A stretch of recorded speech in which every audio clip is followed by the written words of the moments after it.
కాలజ్ఞానం గురించి కొంచెం వివరణ వినండి.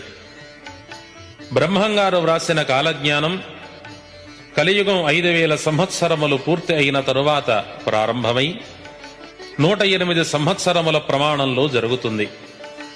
కలియుగం మొత్తము 4,32,000 సంవత్సరాలు.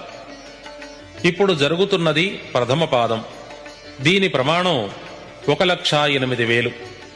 కృతయుగం, త్రేతాయుగం, ద్వాపరయుగం, కలియుగం మొత్తము కలిసి ఒక మహాయుగం. ప్రతి మహాయుగాంతం అయిన తరువాత సృష్టిలో జీవరాశి మొత్తము నాశనము చేయబడి మరలా కృతయుగ ప్రారంభానికి సృష్టించబడుతుంది. ఇది సృష్టి ధర్మం.